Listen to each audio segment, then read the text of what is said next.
di Indonesia yang bisa membuat seseorang malas dalam berusaha.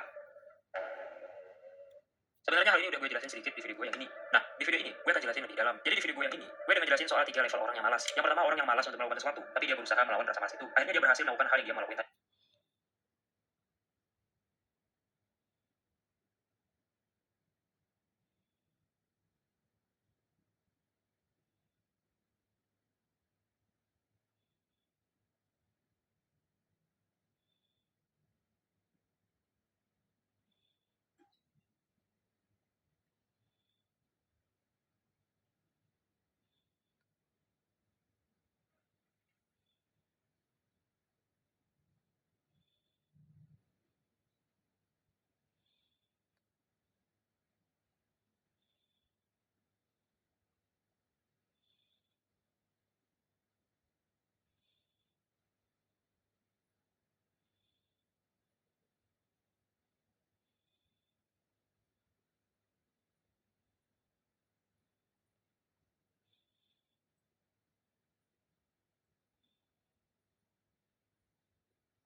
Kayak lu pengen baca buku misalnya, tapi malas, terus melawan rasa malasnya. Akhirnya lu berhasil baca buku. Nah, yang kedua, orang yang malas untuk melakukan sesuatu, tapi dia mengiyakan rasa malasnya itu.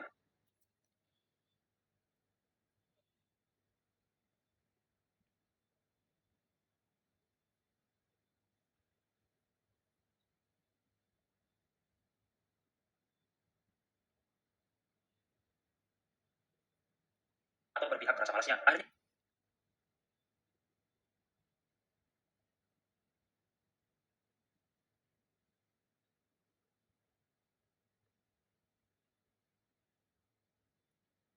dia nggak jadi melakukan hal yang ingin dia lakukan tadi. Nah,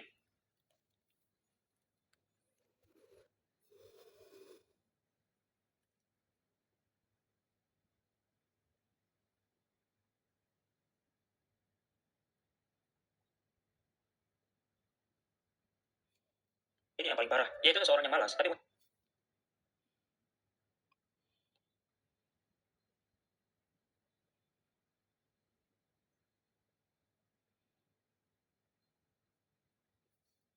alasan untuk menerima atau mendukung kemalasan dia itu. Kalau yang pertama dan kedua tadi dia masih sadar kalau dia hanya malas. Nah, yang ketiga ini karena dia punya alasan untuk membenarkan rasa malas itu, maka dia merasa aman dan merasa gak ada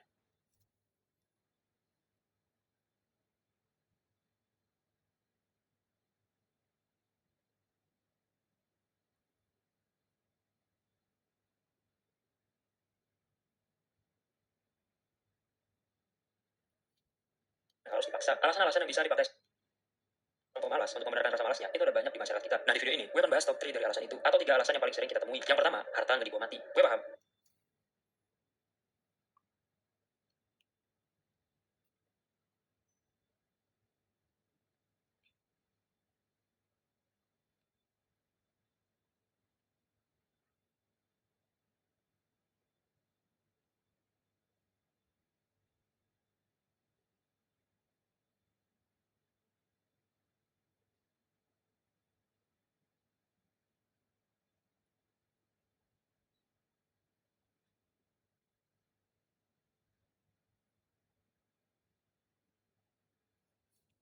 Ternyata maksud dari orang yang bilang harta nggak dibawa mati, itu adalah mereka menganggap kalau mengumpulkan harta, tapi ujungnya mati, dan gak bisa dipakai lagi, itu sia-sia. Kayak ngapain gitu? Lu kumpulin harta, tapi nggak dibawa mati juga. Elon Musk yang hartanya triliunan, kuburannya nggak akan muat juga dengan hartanya. Nah, kalau dipikir-pikir sekilas, maka itu kelihatannya masuk akal gitu. Maka akhirnya bisa berkurang lah motivasi untuk kumpulin harta, karena dirasa sia-sia. Padahal nih, semua agama di muka bumi ini pasti setuju kalau berbuat baik itu mendapatkan ganjaran yang besar. Nah, perbuatan yang paling baik di muka bumi ini itu adalah membantu orang lain. Bentuk dari membantu orang lain yang paling banyak dianggap berguna adalah dalam bentuk uang atau harta. Dengan uang atau harta, lu bisa tuh mendonasikannya, bisa membangun panti asuhan misalnya, dan membantu banyak orang. Nah, coba gue tanya, kalau kita memandang ngumpulin harta buat melakukan hal itu, apakah itu sia-sia? Jawabannya pasti.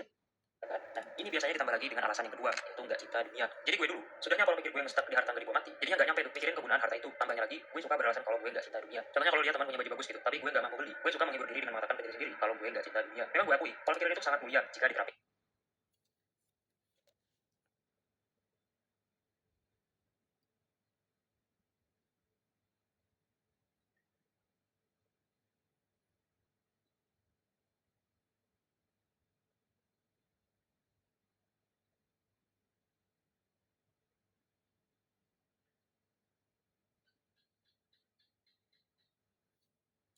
jujur. Lu bisa bayangin, kalau di suatu negara, pejabat-pejabatnya nggak cinta dunia, bakal semakmur apa tuh negaranya. Tapi, jika pola pikir ini terlalu berlebihan, sampai di titik menyebabkan orang itu bisa memakainya untuk alasan dia malas bekerja, padahal masih punya tanggungan, maka sudah pasti motivasi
dan kualitas kerjanya pasti menurun. Padahal, lu